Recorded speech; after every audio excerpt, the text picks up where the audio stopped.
പുതിയൊരു വീഡിയോയിലേക്ക് എല്ലാവർക്കും സ്വാഗതം. തട്ടുകട സ്റ്റൈലിൽ ഈവനിങ് സ്നാക്സായി ഉണ്ടാക്കാൻ പറ്റിയ സുഖിയൻ എങ്ങനെ തയ്യാറാക്കുന്നെന്ന് നമുക്ക് നോക്കാം.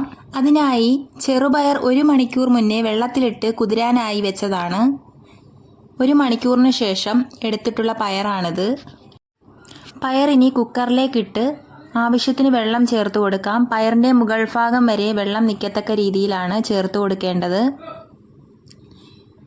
ഇതിലേക്ക് ആവശ്യമുള്ള ഉപ്പ് ചേർത്ത് കൊടുക്കാം. കുക്കറിൻ്റെ പവർ അനുസരിച്ച് വിസിൽ കേൾപ്പിച്ചെടുക്കാം. ഇവിടെ വെന്ത് വന്നിട്ടുണ്ട്. ഇനി ഇതിലേക്ക് ആവശ്യമുള്ള ചേരുവകൾ: ശർക്കര എടുത്തിട്ടുണ്ട്, കുറച്ച് തേങ്ങ ചിരകിയത്. ഇവ രണ്ടും പയറിലേക്ക് ചേർത്ത് നന്നായി ഒന്ന് മിക്സ് ചെയ്തെടുക്കാം.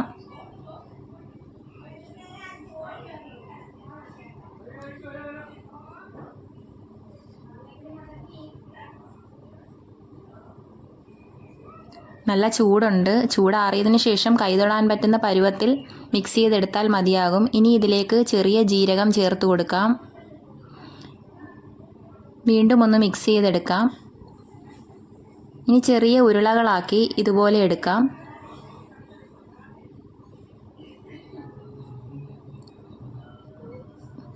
എല്ലാം ഇതുപോലെ ചെറിയ ഉരുളകളാക്കി എടുത്തിട്ടുണ്ട്.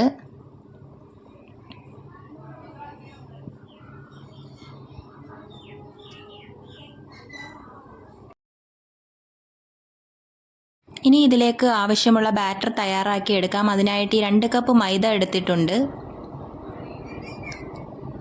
ഇനി ഇതിലേക്ക് ഫുഡ് കളർ ചേർത്ത് കൊടുക്കുന്നുണ്ട്. ഫുഡ് കളറിന് പകരം മഞ്ഞൾപ്പൊടി ചേർത്ത് കൊടുത്താലും മതി, ഒരു നിർബന്ധവുമില്ല. ആവശ്യത്തിന് ഉപ്പ്. ഇനി കുറേശ്ശെ വെള്ളം ഒഴിച്ചു കൊടുത്തതിന് ശേഷം ഒന്ന് മിക്സ് ചെയ്തെടുക്കാം.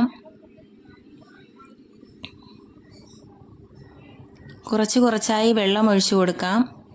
ഒരുപാടങ്ങ് ലൂസാവാനും പാടില്ല, എന്നാൽ നല്ല തിക്കുമായിരിക്കരുത്.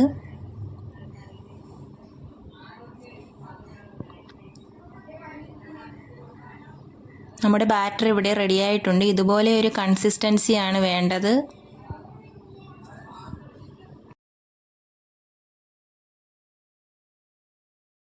ഇനി ഒരു പാനോ ചീനച്ചട്ടിയോ അടുപ്പത്ത് വെച്ച ശേഷം ചൂടായി വരുമ്പോൾ വെളിച്ചെണ്ണ ഒഴിച്ചു കൊടുക്കാം.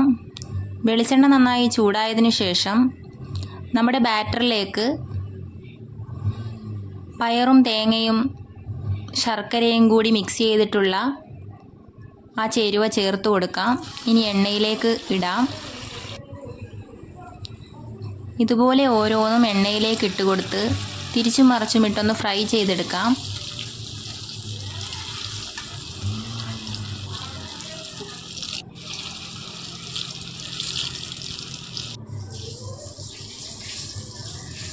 ഇതുപോലെ എല്ലാം ഇവിടെ ഫ്രൈ ചെയ്തെടുത്തിട്ടുണ്ട്. വീഡിയോ ഇഷ്ടമായാൽ എല്ലാവരും ഒന്ന് ലൈക്ക് ചെയ്യാനും സബ്സ്ക്രൈബ് ചെയ്ത് സപ്പോർട്ട് ചെയ്യാനും മറക്കല്ലേ. അടുത്തുള്ള ബെല്ലൈക്കണിൽ ഓൾ എന്ന ഓപ്ഷൻ കൊടുക്കാൻ കൂടി ഒന്ന് ശ്രദ്ധിക്കണേ. എല്ലാവരിലേക്കും ഒന്ന് ഷെയർ ചെയ്യാനും നിങ്ങളുടെ വിലയേറിയ അഭിപ്രായങ്ങൾ കമൻറ്റ് ബോക്സിൽ രേഖപ്പെടുത്താനും മറക്കല്ലേ. താങ്ക്